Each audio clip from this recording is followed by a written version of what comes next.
Great. Thank you all. I had, I think, 20 minutes of remarks, but most of you have taken all of them, so maybe I'll be able to stick to my 5 minutes now. I want to, first of all, thanks to all the panelists and especially to the Caspian Policy Center for having this event and, frankly, ensuring that we all keep in touch on these important issues no matter what's going on. I know people throw around the terms like unprecedented a lot these days. Sadly, I'm going to do the same, but I actually think that in this case it fits. I mean, we can all see the crisis that was brought on by the pandemic. Frankly, one of the only few true black swan events that I can think of, even though that term is often used, in this one, we really couldn't imagine this. Although there are some smart people who managed to get a little bit of it right. The repercussions have clearly been felt everywhere, and obviously in the energy sector without a doubt as well. I think the way you get through these times is with a clear set of objectives, good planning, and friends and partners. Fortunately, we have all of these in BP and with our partners in the Caspian region. So it's one of the reasons we feel so good about where we are, even in these trying times, and why it's always a pleasure to be here. As you all, I'm sure, know, but I feel compelled to say BP is committed to becoming a net zero company by 2050 or sooner. And I think what people often miss in that is that we're also committed to helping the world get to that same place as well. We know also, however, that the world currently needs oil and gas to be able to function, to help us to operate and to bring development to people all around the world. So we're going to continue to be an oil and gas company too, even as we work towards our ambition to become a net zero company. And to be clear, that ambition that was announced by our new CEO in February hasn't changed as a result of the pandemic. If anything, our commitment to becoming a net zero company has only increased. So given that, where do we find ourselves with our partners in the region?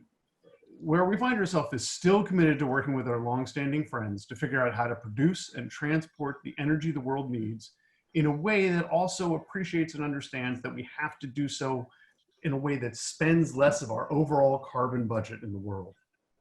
So fortunately, we have those friends here. All throughout the region, we've heard from many of them. And they share these commitments as well. And I think you can see these in the actions that all of us are taking. And I think it is noteworthy the amount of focus that Azerbaijan has put into pursuing their ambitious alternative energy program.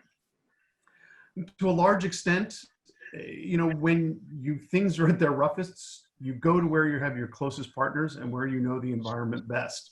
And that has meant that BP has continued and has a clear commitment to the Caspian region writ large, and it works well, I think, for all of us. Look, first and foremost, as you look through this crisis, we're focused on people's health and well-being. Safety has always been a core principle for all of us, and that is no different now. But frankly, we need to make sure that we take care of our people. There are new challenges to safety all along. Sorry, I'm getting a message. Can you guys hear me? I apologize for. Sorry. Let me. I'll do what I can here. Apologies. I hope this doesn't cut too much into my minutes.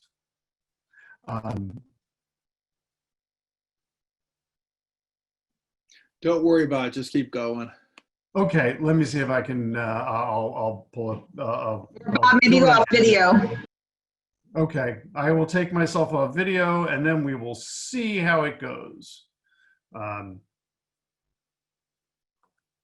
So, you know, we are taking care of our people, and we're working with countries who also are very much taking care of people, and that's been a great cooperation for all of us in the region. We also need to make sure that we live up to our commitments. We have the ability to, and we're going to, and frankly, we're still doing an awful lot in that area. We're continuing to operate. We continue to work towards new finds in the Caspian and in Azerbaijan.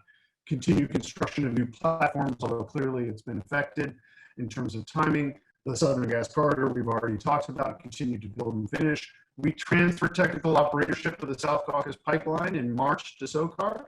And on the other hand, we've contributed to production cuts in Azerbaijan. Look, none of this is possible without the environment that we have in the region. It's that environment that allows us to be successful as a company and as successful as a partner. And it's really the whole region that we need, not just any one country, especially given the Caspian, where transportation is so critical to getting energy to where the markets are. So what do we need? What do we have? A region with stable governments and predictable regulations, a region that is at peace, and that's critical and not something we always have, and I think we've talked about that. A region that seeks to work together, and a region with good and reliable partners.